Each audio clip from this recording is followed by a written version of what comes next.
जेठ के महीने में रविवार को आंकड़े में जल जरूर चढ़ाए और आंकड़े की पूजा करे और कहानी सुने।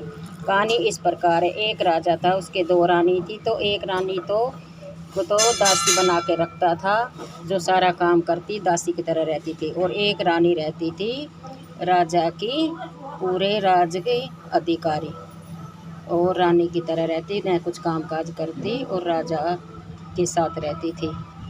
अब जो दासी बनकर रहती थी जो रानी, वो सारा तो काम करती घर का, और फिर वो पूजा पाठ बहुत करती थी और आंकड़े के पेड़ की रोज़ाना पूजा करती, इतवार को जल चढ़ाती। तो एक दिन रानी ने, जो रानी थी, जो अच्छी तरह रहती थी राजा के साथ रानी बनकर, उसने उसको देख लिया पूजा करते हुए, तो घर में आसन पाटी लेकर सो गई। तब राजा ने पूछा कि क्या हुआ। तब रानी ने कहा कि जो आंकड़े के जितने पेड़ हैं उन सबको कटवा दो, मुझे दुर्गंध आती है इनसे।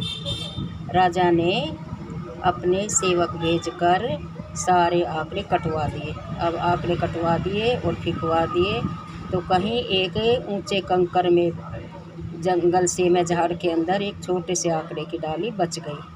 अब अगले दिन जो रानी थी, जो दासी बनकर दासी की तरह रहती थी, वह रानी गई पूजा करने आंकड़े की। तो देखती है तो सारे आंकड़े के पेड़ कटे हुए हैं, और अब वो सोचने लगी कि मैं कैसे आंकड़े की पूजा करूं, कहाँ से लाऊं, और बिना पूजा पाठ किए, बिना वो कुछ खाती पीती नहीं थी। तब उसे दिखाई दिया एक कंकरों में झाड़ी है, झाड़ी के वहाँ कोई एक टहनी आंकड़े के पेड़ की दिखाई दी। खूब दूर चल दी, वो दूर पे दिखाई दी उसे। चलते चलते जंगल में गई, वहाँ पे दिखाई दिया। वहाँ उसने जाकर उस आंकड़े की पूजा करी, जल चढ़ाया, दीपक जलाया और घी चढ़ाया, और वो 2 रोटी लेके जाती थी कि कीड़े मकोड़े चिड़िया कौवे के लिए, और उसने वे चढ़ाई वहाँ पर, और ये पूजा करके अपने घर आ गई।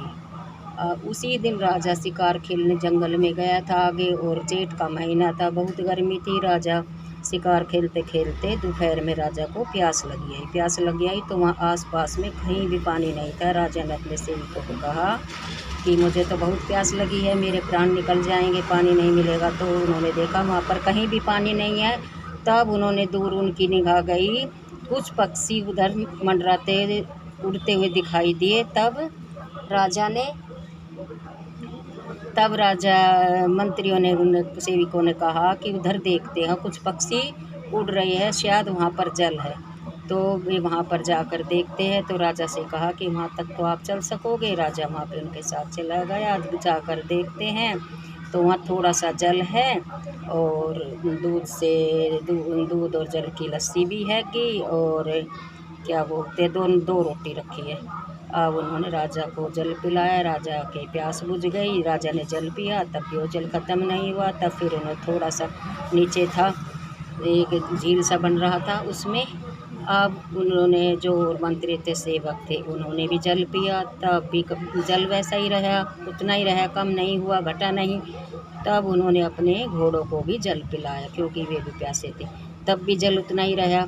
तो कोई भगवान की ऐसी शक्ति थी कि उसमें जल ख़त्म ही नहीं हो रहा था। फिर उन्होंने वे 2 रोटी ली और वे भी खाई, तो रोटियों से भी सब के पेट भर गए, इतनी शक्ति थी, सब तृप्त हो गए।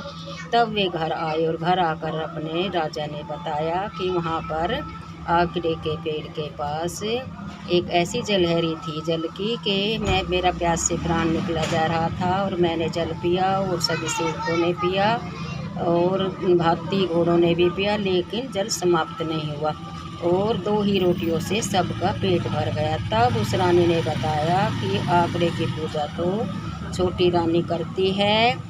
तब उसने पता चला कि ये तो बड़ी रानी ने कटवाए थे उसकी पूजा के वो पूजा करती थी इसलिए। तब राजा ने छोटी रानी को, जिसको दासी बनाकर रखता था, उसको तो रानी बनाई और राजधानी दी, और बड़ी रानी को कहा कि इसको देहरी के बीच गड़ा देंगे, जो आते जाते ठोकर मारे, क्योंकि इतनी पूजा पाठ वाली धन वाली स्त्री को इसने सताया है, और सारे आंकड़े के पेट कटवा कर मुझको भी पाप लगाया है। तो इस तरह ये कहानी है। तो उस भगवान की शक्ति से उसको सारा राजपाट मिला और वो ऐसे ही पूजा पाठ करती रही। तो जेठ के महीने में हमें इतवार को आंकड़े की पूजा करनी चाहिए, जल ज़रूर चढ़ाना चाहिए। जय श्री कृष्णा। बोलो विष्णु भगवान की जय।